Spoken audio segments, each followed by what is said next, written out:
사람 절대 안 변해 라는 말을 여러분 종종 들으시죠? 어떤 경우에는 정말 저절로 내 안에서 야, 진짜 인간 안 변하는구나 뭐 이런 생각이 들기도 하시지요. 자, 누군가를 보면서 그런 탄식이 나온 적이 있으십니까? 전혀 상관없는 척 태연한 표정을 짓고 계십니다. 근데 여러분, 정말 세상에서 끈질기게 변하지 않는, 정말 변하기 가장 어려운 사람이 누구일까요? 네, 한번 그 누구라고 얘기하면 인신공격이 될 수 있으니까 그냥 그 추상적으로 한번 얘기해 보세요. 세상에서 제일 변하기 힘든 사람, 예를 들어 직업으로 치자면 정치인? 국회의원? 정말 변하지 않나요? 또 누가 안 변할까요? 목사? 네, 목사 변하기 쉽지 않습니다. 또 정말 안 변하는 사람, 네? 검판사, 네, 법조인. 야, 그러니까 이 법조인 정말 법을 공부하니까 쉽게 변하지 않죠. 그런가 하면 또 공부를 많이 한 사람도 자기가 다 알고 있다는 생각 때문에 변하기 쉽지 않은 것 같습니다. 그리고 사실 목사라는 말도 틀린 말은 아닙니다. 왜냐하면 세상에 정말 안 변하는 사람이 자기 종교적 신념으로 꽉 차 있는 사람입니다. 그러니까 종교적 신념, 정치적 이데올로기, 그리고 자기의 어떤 상아탑에서 쌓았다고 하는 편협한 지식, 뭐 이런 것들을 가진 사람들이 가장 변하기 어려운 사람이 아닐까 싶습니다. 그런데 이 질문에 어떤 사람은 이렇게 답을 하시더라고요. 세상에 제일 변하기 힘든 사람, 거울을 꺼내서 자신을 비춰보면 압니다. 누구죠? 네. 그런데 오늘 우리는 성경 속에서 가장 변하기 어려운 요소는 다 가지고 있는 한 사람이 놀라운 변화를 경험하는 모습을 바라보면서 경탄하게 됩니다. 변화 정도가 아니라 체인지 정도가 아니고 트랜스포메이션, 변혁, 완전히 뒤집어지는 사건을 경험한 한 사람을 만나게 됩니다. 그의 이름이 바로 사울입니다. 후에 바울이라는 이름으로 더 알려져 있습니다. 우리 푸른나무 교회가 시작하면서 지금까지 변하지 않는 목회의 비전은 Transformed Visionary with Navigation. Transformed Visionary. 우리는 비저너리를 키워내는 교회, 하나님을 만나서 그 하나님의 손길로 말미암아 꿈꾸는 사람으로, 비저너리로, 비전을 가진 사람으로, 그리고 그 비전을 이루어낼 수 있는 내비게이션, 실력을 가진 사람으로 키워내는, 그게 우리 푸른나무 교회의 목회 철학이다, 이렇게 얘기할 수 있습니다. 그런데 거기에서 가장 중요한 단어는 비저너리라는 단어가 아니라 트랜스폼드라는 단어입니다.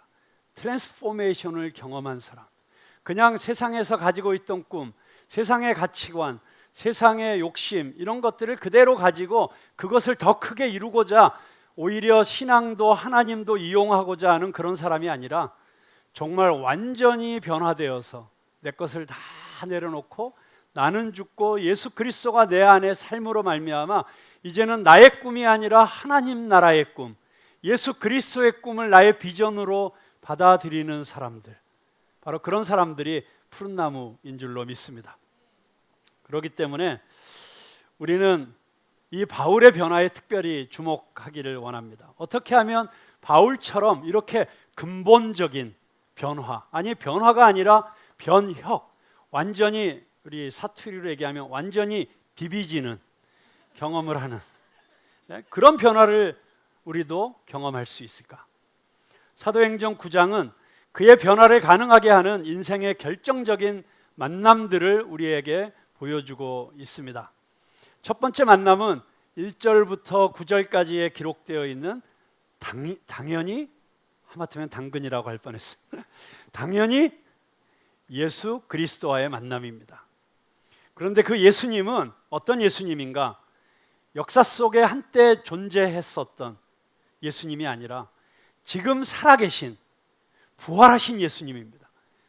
여러분, 하나의 정보로서 지식으로서의 예수님을 아는 것, 역사적으로 이 땅에 33년 동안 존재했었던 한 인물에 대한 지식으로서의 예수님을 아는 것은 여러분의 삶을 변화시킬 수 없습니다. 여러분의 삶이 근본적으로 변화되기를 원하신다면 지금 살아계시는 부활하신 예수님을 만나야 됩니다. 한때 지난 세기에 가장 선풍적인 세계적인 인기를 끌었던 신학적 트렌드가 있습니다. 역사적 예수의 연구라고 하는 운동이었습니다. 수많은 성서 신학자들이, 특별히 신약신학을 전공한 신학자들이 이런 생각을 하기 시작했습니다. 우리가 알고 있는 예수는 성경이 증언하고 있는 예수이다. 그런데 정말 그 예수가 역사적으로 이 땅에 살았던 그 예수의 모습을 얼마나 정확하게 구현해내고 있는가. 정말 성경 속에 기록되어 있는 예수님이 하신 비유의 말씀, 설교의 말씀, 이런 것들이 정말 예수님이 말씀하신 것인가? 예수님이 행하신 모든 기적들이 정말 예수님이 행하신 기적인가? 아니면 다른 어떤 기적들이 예수님의 이야기에 더 씌어져 있는 것인가? 그리고 예수님이 부활하셨다면 정말 육신으로서 다시 부활하신 것인가? 뭐 이런 질문들을 가지고 정말 예수님이 인간으로서 이 땅에 살았던 그 모습은 어떤 모습일까? 영어로는 historical Jesus, 믿음의 고백으로서의 예수가 아니라 역사적 인물로서의 예수를 재구성해보자 하는 그런 운동이었습니다. 지성적으로 굉장히 매력 있는 운동이었죠. 그래서 많은 신학자들이 모여서 투표도 했습니다. 예수님의 씨 뿌리는 비유, 이 비유는 예수님이 직접 하신 말씀, 아니면 그 당시에 유행하던 그 이스라엘의 전통적인 속담, 뭐 이런 식으로 투표를 하게 해서 예수님이 말씀하신 비유 중에 진짜 예수님이 오리지널리티를 가지고 말씀하신 비유는 요거, 다른 사람의 이야기를 빌려온 건 요거, 뭐 이런 식의 그 학문적인 추구를 하기 시작했죠. 정말 세계적으로 저명한 신학자들은 거의 다 참여했다고 할 정도로 많은 사람들이 이 운동에 참여해서, 그리고 엄청나게 많은 성경과 외경과 그리고 그 외에 그 당시에 로마나 그리스의 문헌들까지도 참고해 가면서 방대한 자료를 동원해서 설득력 있게 예수 그리스도의 삶을 재구성해서 나름대로 역사적 예수는 이런 사람이었다라는 것을 책으로 내기 시작했습니다. 얼마나 리얼리티가 있고 얼마나 생생하고, 그리고 그 순간순간이 긴박하고 숨막히게 돌아가는지 거의 눈물의 여왕 저리 가라 할 정도로 드라마틱한 그런 책들이 쏟아져 나오기 시작했습니다. 그런데 문제는 그렇게 학문적으로 이론적으로 파고 들어간 결론이, 그 세계적 학자들의 결론이 예수의 육체적 부활을 부정하는 것이었습니다. 그것은 제자들의 신앙 고백일 뿐이었다는 것입니다. 저도 한때 그 신학적 저술들에 매료되어서 많은 책들을 읽다가 인간의 학문이 아무리 깊고 방대해도 부활의 신비를 설명해낼 수 없다는 사실을 깨닫게 됩니다. 아무리 공부를 많이 해도, 아무리 성경을 많이 읽어도 살아계신 예수 그리스도, 부활하신 예수 그리스도를 인격적으로 개인적으로 만나지 않으면 이 근본적인 변화는 불가능하다는 사실을 이 역사적 예수의 연구가 우리에게 보여주고 있습니다. 물론 그런 연구를 통해서 우리는 너무나도 풍부하고 다양한 그 당시의 이스라엘의 문화적, 지리적, 정치적 이런 것들을 잘 알 수 있게 되었고, 그것을 가지고 오히려 예수 그리스도에 대한 더 많은 생각들을 할 수 있는 자료들을 준 것은 감사한 일이지만, 그러나 결론적으로 학문적 연구는 십자가 앞에까지 우리를 데려갈 수는 있지만, 그러나 부활의 아침까지는 우리를 데려갈 수 없다는 것을 분명하게 보여주었다고 할 수 있습니다. 저는 이 자리에 있는 사랑하는 우리 푸른나무교회 형제 자매들 한 사람도 빠짐없이 이 살아계신 예수님을 지금도 부활하셔서 우리와 함께 계시고 우리의 마음의 문을 두드리고 계시고 기다리고 계시는 그 예수님을 인격적으로 개인적으로 만나게 되시기를 주님의 이름으로 축원합니다. 예수님을 만나면 그 삶이 변화되지 않을 수가 없습니다. 제가 어제 갑자기 그 인스타그램에 쇼츠 하나가 올라오니까 봤는데 미국의 어떤 여성 경찰의 이야기예요. 큰 저 영종대교 같은 다리가 있는데 거기서 마라톤 대회가 열리고 있었어요. 그리고 그 마라톤 대회 하는 곳에 교통을 경찰차들이 통제하고 있었는데 갑자기 술에 만취한 운전자 하나가 그 경찰 바리케이트를 뚫고 지금 마라톤 대회가 열리고 있는 그 다리를 향해서 전속력으로 질주하고 있는 거예요. 긴급하게 무전을 칩니다. 지금 미친 차 한 대가 지금 달려가고 있는데 막지 않으면 큰 사고가 날 것 같다. 그런데 막을 방법이 없습니다. 그때 그 차를 타고 있던 한 중년의 여성 경찰이 중대한 결정을 합니다. 그리고 그 달려오는 차를 향해서 직각으로 자기 차를 세워서 그 두 차가 부딪히게 되죠. 그리고 운전자, 경찰 두 사람 다 큰 부상을 입었지만 그 마라토너들의 피해를 막을 수가 있었다는 것을 그 릴스를 통해서 보게 되었습니다.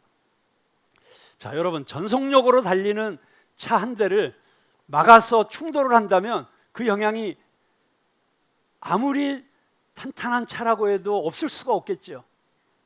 당연히 심각한 몸에 영향을 입지 않겠습니까?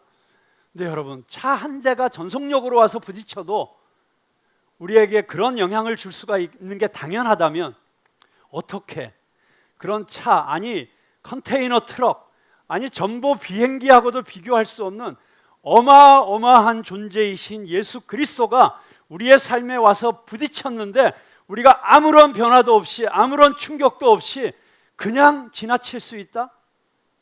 주님께서 다녀가셨는데 그냥 조용히 왔다 가신 것 같아요. 있을 수가 없는 일이죠. 그래서 C.S. 루이스는 이런 이야기를 했습니다. 그는 예수님을 안 만난 것이다. 정말 만났다면 그런 변화가 없을 수가 없다.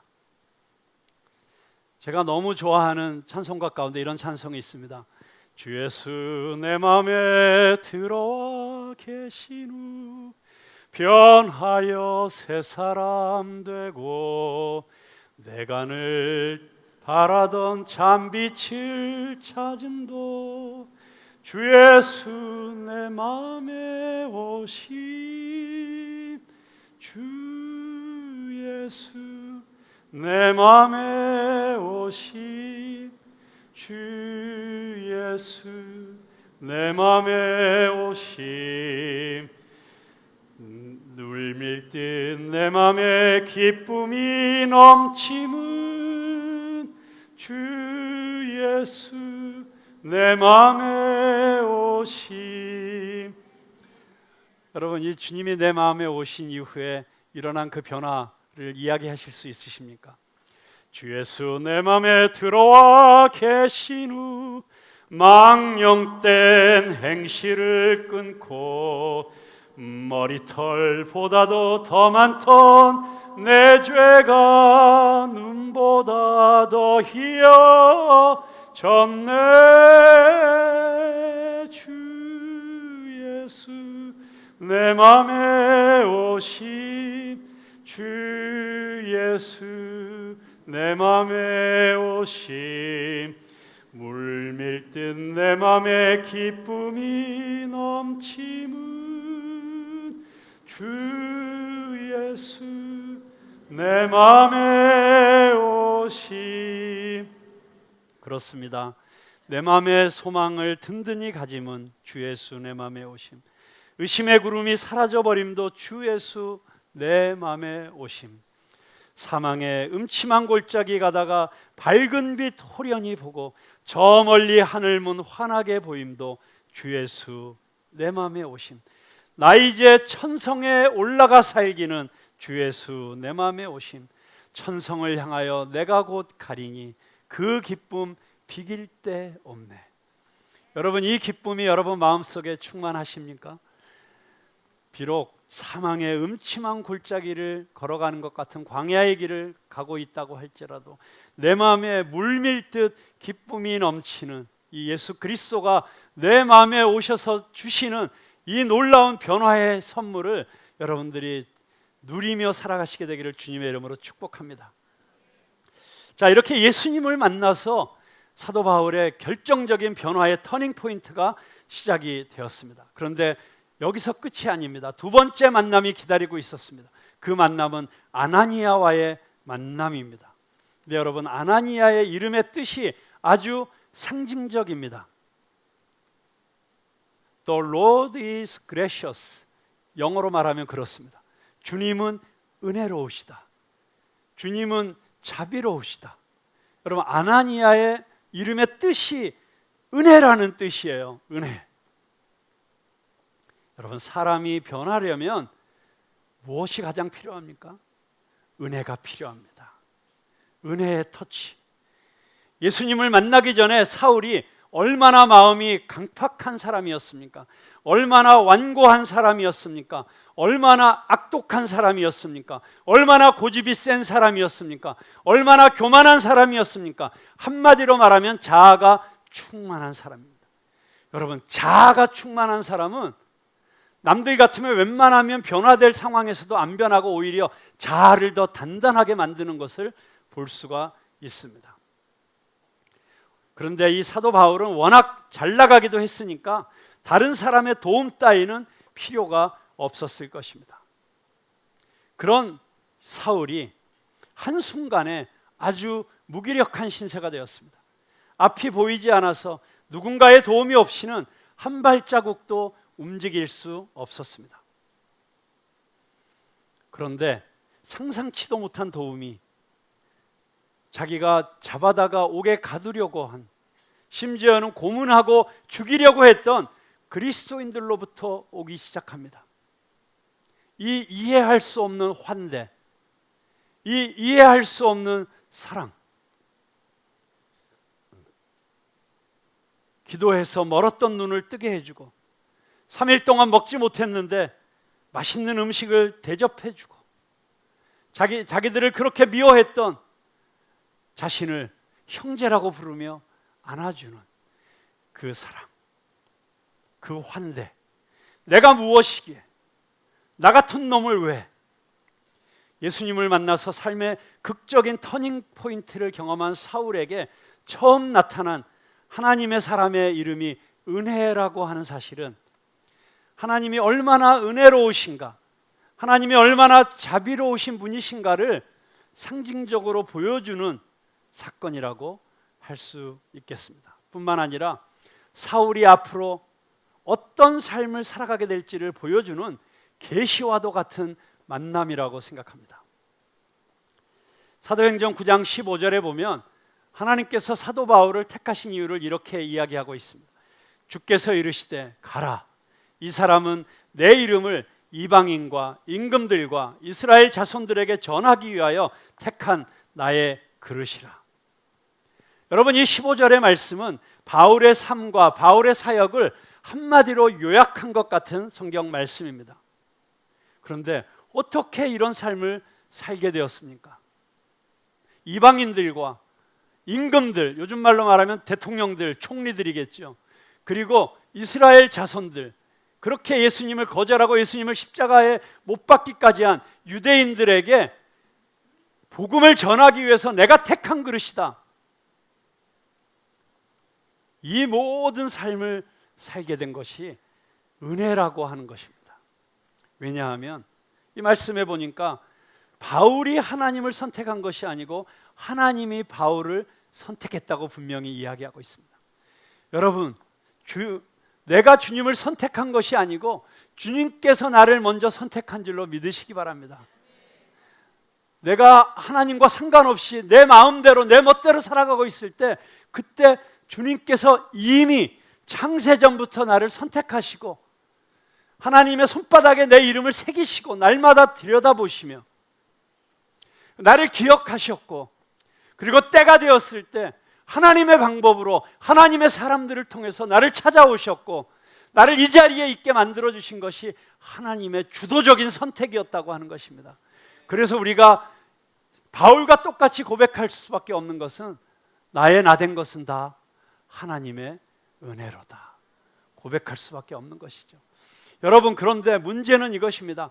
이 모든 것이 하나님의 은혜구나 라고 우리가 깨달을 수 있도록 우리에게 찾아와 주는 하나님께서 선택하신 사람들이 있다는 것입니다.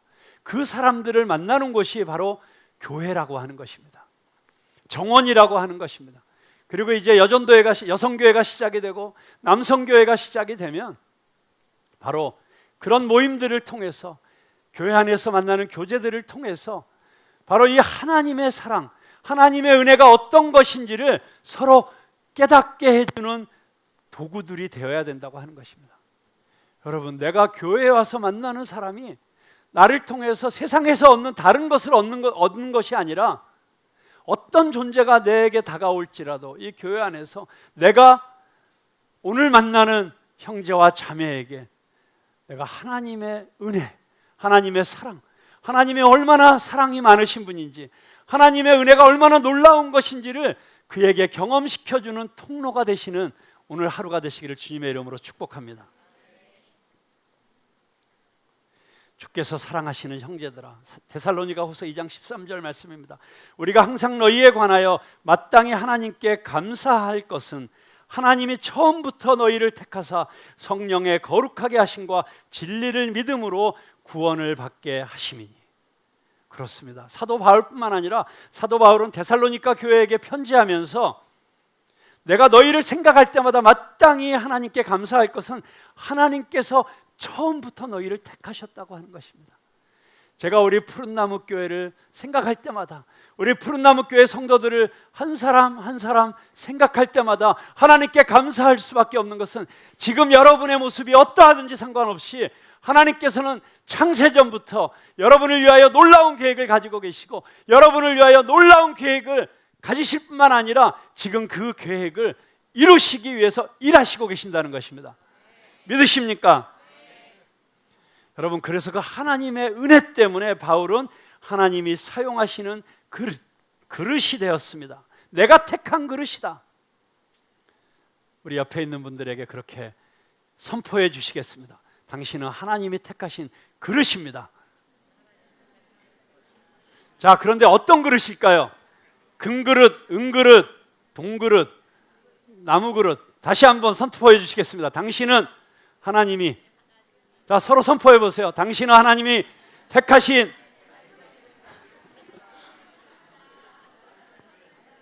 네, 뭐라고 말씀해 주셨어요? 다이아몬드 그릇. 아, 할렐루야. 요즘 다이아몬드 값이 좀 떨어지고 있습니다. 인조 다이아몬드가 너무 똑같이 나오는 바람에 그래서 금값이 오히려 올라가고 있다고 합니다. 그런데 제가 여러분이 어떤 그릇인지 말씀해 드리겠습니다. 여러분은 하나님이 택하신 깨끗한 그릇들이십니다. 거룩한 그릇들이십니다. 그러면 하나님이 여러분을 마음껏 쓰실 수가 있습니다. 그리고 하나님께서는 바울 안에서 일하실 뿐만 아니라 바울을 통해서 그분의 목적들을 완성하기 위해서 일하시고 계십니다. 하나님의 이름이 그의 종 바울을 통해서 복음이 왕들에게, 이방인들에게, 이스라엘 자손들에게 전해질 때 큰 영광을 받으시게 될 것입니다. 여러분 안에서 일하시고 계시는 하나님의 능력이 여러분을 통해서 땅끝까지 전파될 때 그때 여러분 한 사람 한 사람을 통해서 하나님은 영광 받으시게 될 것입니다.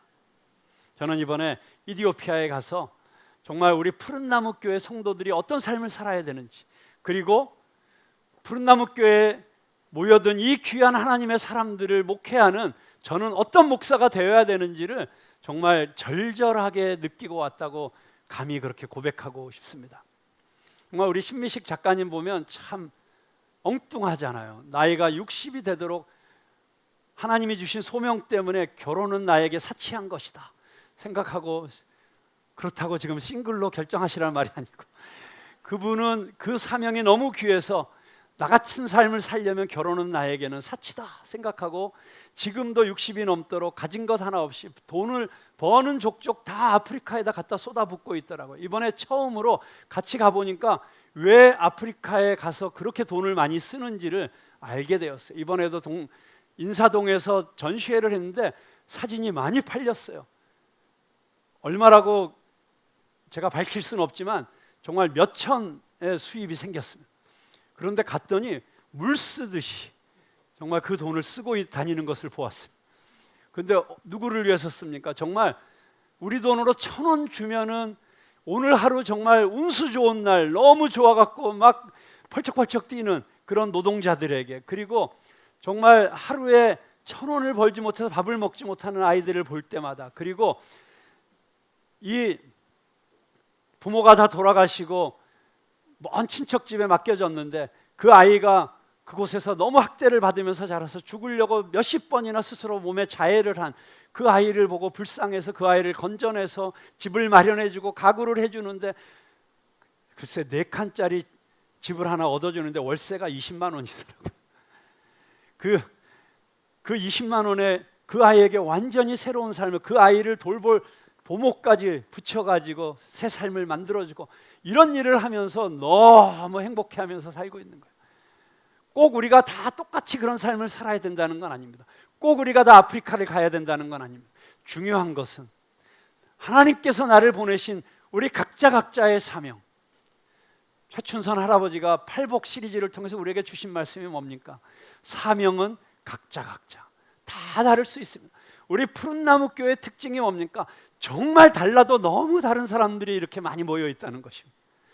비슷한 사람이 없어요. 다 개성이 있고 자기 색깔이 있고, 그런데 그 한 사람 한 사람이 주님께서 주신 자신의 데스티니를 이루어 가도록, 그것이 트랜스포음드 비저너리, 그런데 그것이 자기의 세상적인 또는 자기의 이기적인, 자기의 인간적인 야심이나 욕망을 채우기 위해서가 아니라 하나님이 기뻐하시는 일을 위해서, 그것을 이루기 위해서 살아가는 삶이라면, 그것이 때로는 세상 사람들이 보기에 어리석어 보이고, 때로는 세상 사람들이 보이기에 말도 안 되는, 납득할 수 없는 일을 하는 것 같아도, 우리는 그런 비저너리들을 지지하고 응원해주고 그리고 함께 해주는 그런 공동체가 되어야 되고, 바로 그런 성도들 한 사람 한 사람의 삶을 세워주는 일을 위해 저는 영적으로 기도해주고 말씀으로 지지해주고, 그리고 그들에게 새로운 삶의 통찰력을 가질 수 있도록 말씀을 전하는 것이 저의 사명이라는 것을 이번에 깨닫고 왔습니다. 아멘이 커야 되는데. 그리고 우리는 서로 그렇게 지지해주고 기도해주고 격려해주는 그런 사람들이 되어야 될 줄로 믿습니다. 자, 그렇게 사도 바울은 정말 예수 그리스도의 부활 이후에 어쩌면 가장 놀라운 기독교 역사의 사건의 한 장면이라고 할 수 있는 이 사도행전 9장의 사건을 통해서, 이 만남들을 통해서 그는 완전히 변화되었습니다. 그리고 전혀 다른 삶을 살게 되었습니다. 그리고 그의 생애의 마지막에 그는 이 모든 것이 은혜라고 당당하게 고백하고 있습니다. 고린도전서 15장 10절, 우리 한번 같이 암송해 보도록 하겠습니다. 시작.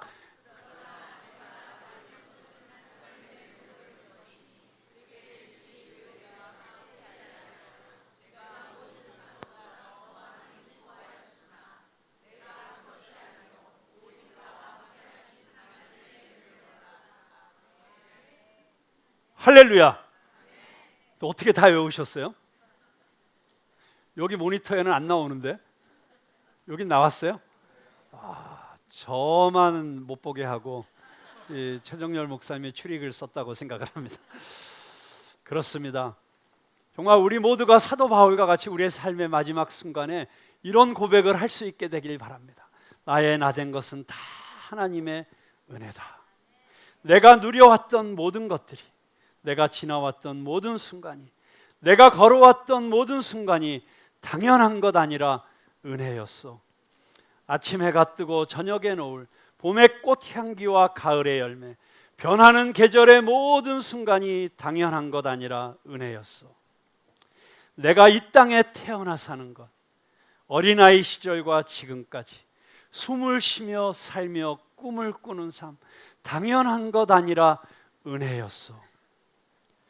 내가 하나님의 자녀로 살며 오늘 찬양하고 예배하는 삶, 복음을 전할 수 있는 축복이 당연한 것 아니라 은혜였소. 여러분, 모든 것이 은혜라고 여러분 고백하실 수 있으십니까? 이 은혜의 고백이 우리 안에 충만하기를 소망합니다. 푸른나무 교회가 은혜가 있는 교회가 되기를 소망합니다. 여러분, 우리 교회는 건물이 없어도 됩니다. 주님 다시 오시는 날까지 우리 교회 예배당 없어도 저는 문제 없다고 생각합니다. 물론 하나님의 은혜로 주시면 당연히 받을 것입니다. 우리 성도들 가운데 누구에게 하나님이 갑자기 충격을 주셔서 교회 건물 하나 주신다고 해도 절대 거절하진 않을 것입니다. 그러나 그것을 추구하거나 찾지도 않을 것입니다. 왜냐하면 우리는 이 모습 이대로도 충분히 은혜를 누릴 수 있습니다. 우리에게 가장 필요한 것은 하나님의 은혜입니다. 하나님의 사랑입니다. 우리 서로가 더 뜨겁게 사랑하는 것입니다. 우리 서로가 뜨겁게 돌보는 것입니다. 어떤 불편함도 오히려 은혜의 조건이 될 수 있습니다. 우리 교회 재정이 부족해도 상관없습니다. 때로는 교회 잔고가 바닥이 나서 당장 다음 달에 사역자들 월급을 못 줄 수 있는 그런 위기가 올 수도 있다고 생각합니다. 은혜롭게도 감사하게도 아직 한 번도 그런 일은 없었습니다. 앞으로 혹시 그런 일이 생긴다고 해도 저는 두려워하지도 않고 걱정하지도 않습니다.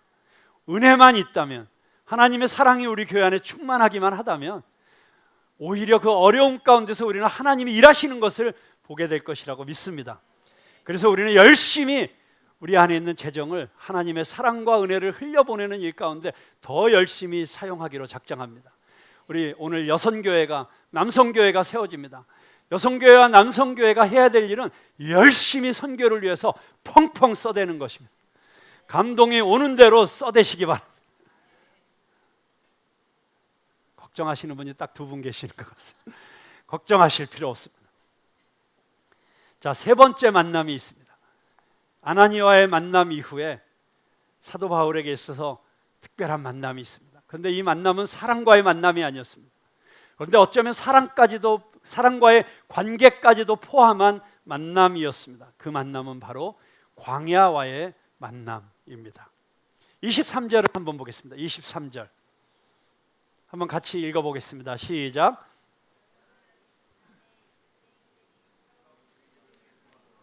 자, 여기까지만. 자, 여기 보면 여러 날이 지나매 했습니다. 여러 날이 지나매. After many days had gone by. 여러 날이 지났다. 근데 여러 날이 며칠이나 될까요?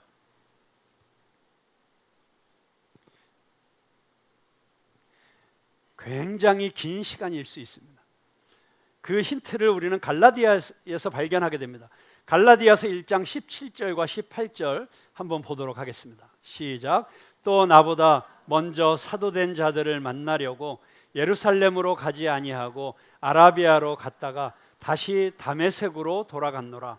그 후 3년 만에 내가 게바를 방문하려고 예루살렘에 올라가서 그와 함께 15일을 머무는 동안. 자, 여기 보니까 그 유명한 사도 바울이 아라비아의 광야에 갔다는 이야기가 등장을 하고 있습니다. 자, 사도 바울의 연대기를 우리가 자세히 살펴보면 이렇게 볼 수 있습니다. 다메섹에서 예수님을 직접 만났습니다. 가는 길에. 그리고 다메섹에 있는 직가라고 하는 거리에 있는 유다라고 하는 사람의 집에서 3일 동안을 먹지도 않고 마시지도 않고 있다가 하나님께서 보내신 아나니아라고 하는 선지자를 만나서 그의 안수기도로 말미암아 그 눈에 비늘 같은 것이 벗어지고, 그리고 즉시로 먹고, 그리고 복음을 듣고 예수님을 영접하고 세례를 받습니다. 그리고 나서 무슨 일이 있었습니까? 바로 즉시로 복음을 전하기 시작합니다. 그는 자기가 만났던 이 예수님, 자기가 핍박했던, 그런데 오히려 살아계신 예수님, 내가 몰라서 핍박했었던 그분이 지금 살아계시고, 이분이야말로 우리 조상들이 구약 성경을 통해서 예언했던 바로 그 메시아구나 하는 걸 깨닫는 순간 가만히 있을 수가 없었습니다. 그래서 달려나가서 복음을 전하기 시작했습니다. 얼마나 오랫동안 그렇게 복음을 전했는지 모르겠는데 그렇게 전하다가 그는 아라비아로 가게 됩니다. 그리고 나서 그 다음에 보니까 그 후 3년 만에 내가 게바를 방문하려고 예루살렘에 올라가서 이 기절이 나오니까, 혹시 여러분들도 그렇게 알고 계시지 않습니까? 바울이 3년 동안 아라비아 광야에서 예수님과 독대하는 시간을 가지면서 거기서 영성훈련을 했다. 아주 틀린 얘기는 아니지만 완전히 맞는 얘기라고도 할 수가 없습니다. 오히려 이 3년이라는 기간은 그가 아라비아에 갔다가 다시 다메섹으로 돌아와서 거기서 또 복음을 전하다가 이제 너무 사도 바울의 영향력이 커지니까 다메섹에 있는 대제사장과 그 일파들이 오히려 유대인들이 바울을 죽이려고 하니까 그가 한밤중에 성에서 도망쳐서 예루살렘으로 가서 베드로를 만나는 그 시간 직전까지의 모든 기간이 약 3년 정도다, 이렇게 생각할 수가 있습니다. 그런데 그 3년의 기간 동안 상당히 긴 시간을 사도 바울은 아라비아로 갔습니다. 근데 그 아라비아는 요즘으로 말하면 요르단입니다. 그 요르단에 혹시 페트라라고 하는 그 유명한 유적지가 있는 지역 아시죠?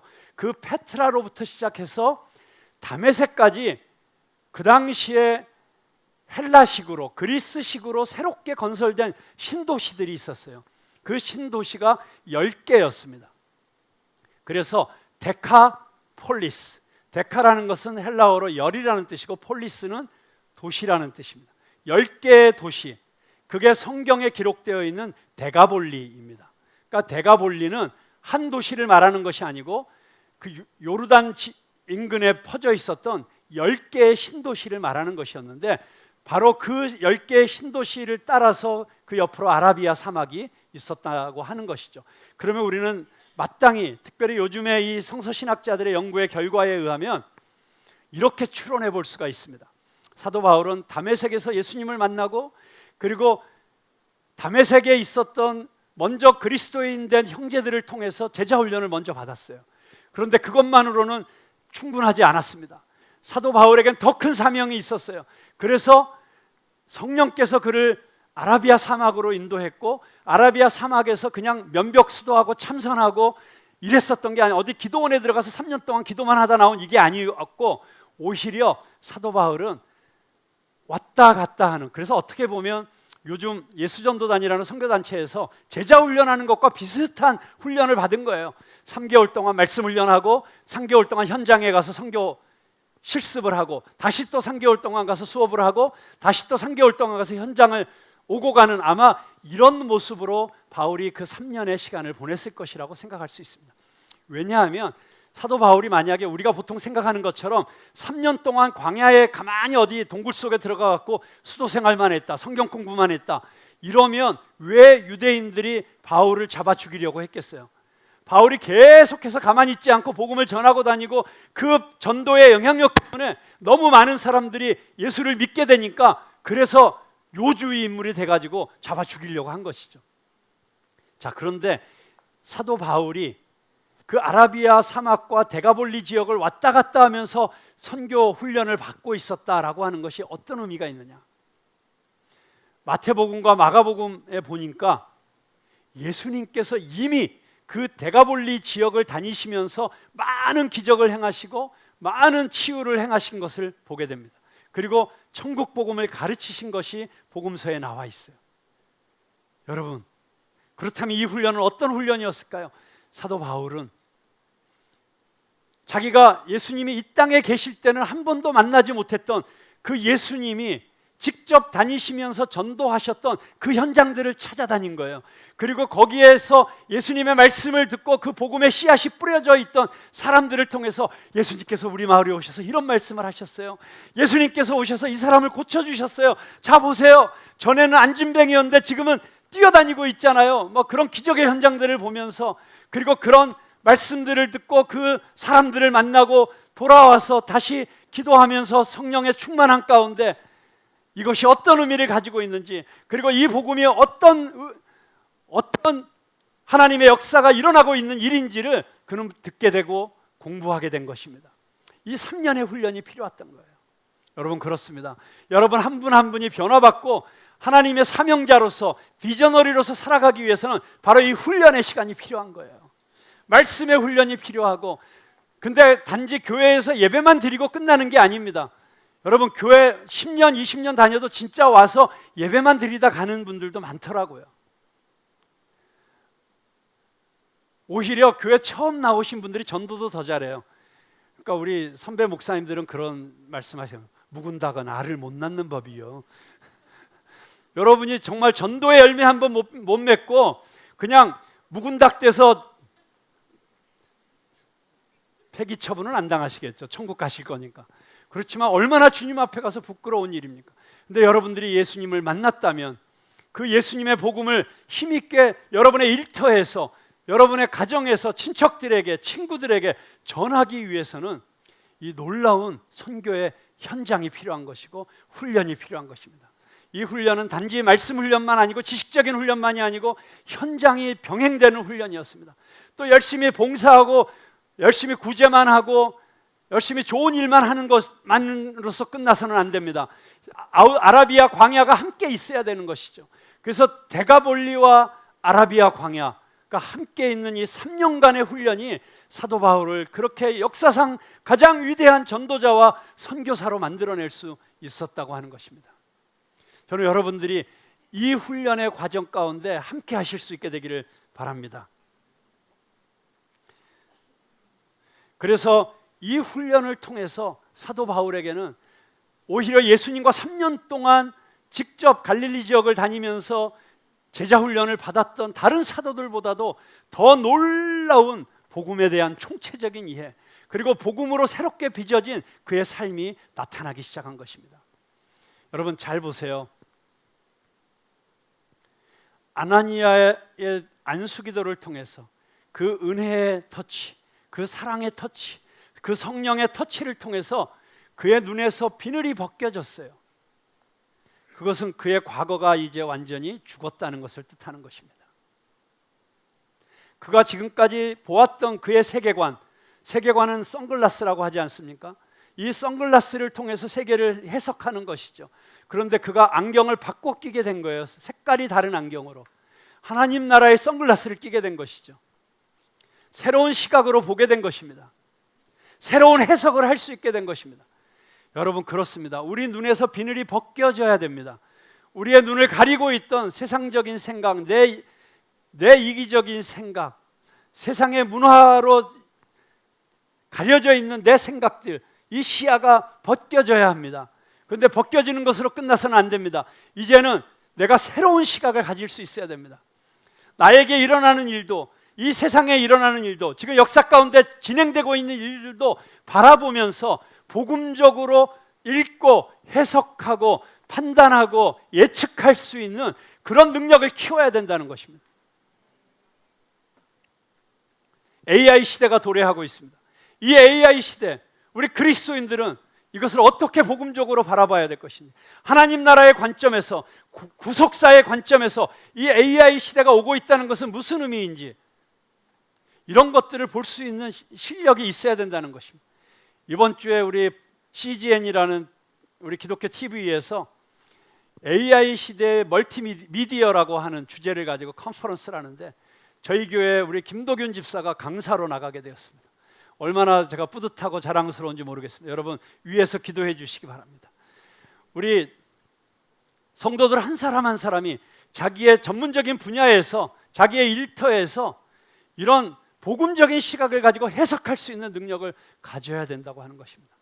내 삶에 일어나는 것도 이전에 내 육신적인 생각으로 판단하고 해석한 것이 아니라 복음의 시각으로, 하나님 나라의 시각으로, 구원사의 시각으로 볼 수 있어야 된다는 것이죠.